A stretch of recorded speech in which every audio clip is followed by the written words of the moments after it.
Bonsoir Richard Pétillon. Bonsoir. Vous êtes venu ce soir pour présenter votre film Groomslove. Comment est-ce que vous pourriez le résumer en quelques mots? Alors, Groomslove, c'est un film fantastique. C'est l'histoire d'un homme qui s'appelle Frank, et qui vient de décéder en fait, et qui arrive dans un hôtel. Et il est pris en charge par un maître d'hôtel, par un groom et par une femme de chambre, qui vont l'amener jusqu'à sa chambre, et en fait, sa chambre ne s'ouvre pas, donc du coup, il est bloqué dans le couloir de l'hôtel. En quelque sorte, on peut résumer ça comme ça. Donc c'est très fantastique comme univers, et ça se passe dans l'au-delà, ça parle de la mort, mais c'est une comédie romantique. Justement, pourquoi avoir choisi un thème comme ça pour ce film? Alors pourquoi avoir choisi un thème comme ça? C'est juste que ça me plaisait, donc je l'ai écrit avec une autre personne, donc Nicolas Scagliarino.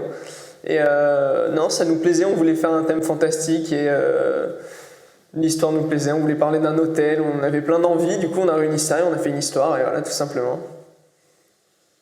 Et pour réaliser ce film, vous avez fait appel à un financement participatif? En partie, oui. En partie, on a autofinancé 80% du film, et on a fait sur Ulule, on a fait une demande donc, pour les 20% restants, qui a abouti, donc c'est comme ça qu'on a eu le financement. Oui. Justement, sur Ulule, vous disiez que c'est votre premier film semi-pro. En quoi est-ce qu'il est semi-professionnel? Il est semi-pro parce que déjà c'est la première fois que j'ai fait un film depuis... Enfin, je suis sorti de mes études, c'est vraiment le premier film que j'ai fait avec de l'argent.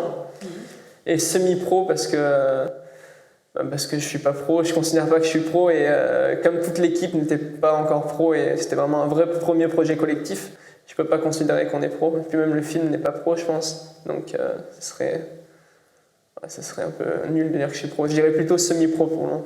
Pro, on verra plus tard si ça valait le coup. Et comment s'est passée cette expérience? Comment vous l'avez vécue? C'était top, hein. On a tourné sur 5 jours, c'était 5 jours de pur bonheur. En plus, on vivait tous dans la même maison.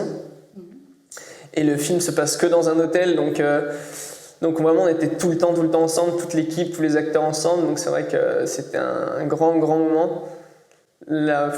Tout s'est bien passé, la post-prod, la pré-prod, tout a été nickel, et le tournage, vraiment, on n'avait que des bons souvenirs, quoi. On était plus une famille à la fin, quoi. C'était quelque chose de très bien. Et du coup, ça vous a donné envie de faire d'autres projets par la suite? Oui, on a toujours... parce que le projet, oui, j'aimerais en faire plein d'autres, mais surtout avec la même équipe, surtout. C'est ça l'important, c'était de créer un lien. Hormis le film, plus que le film, c'était surtout de créer une équipe avec des gens qui sortent la plupart du temps de BTS comme on sort, pour pouvoir faire des films ensemble. Donc oui, on a plusieurs projets ensemble, espérons-le. Est-ce que vous voulez nous en dire plus sur ces projets? On a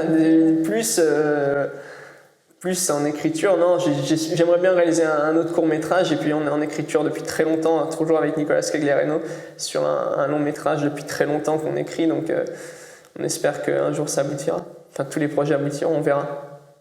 Mais non, après, je peux pas en dire plus. D'accord. Est-ce que le film a tourné un peu en festival? Le film a tourné un petit peu en festival, ouais. Très peu, et puis on les a pas tous faits, enfin on n'était pas toujours présents, mais il a participé un petit peu, ouais. Dans la région, surtout dans le bassin sud-est, on va dire. Voilà. Il y a eu des prix? Il y a eu des prix, oui. Il y a eu des prix au festival Tous en Short à Cannes, donc le festival des BTS. On a reçu le prix du public. Puis au Cinémator, on a reçu le prix du jury et le prix du meilleur acteur pour Antoine Cossens, l'acteur principal. Merci beaucoup. Merci à vous.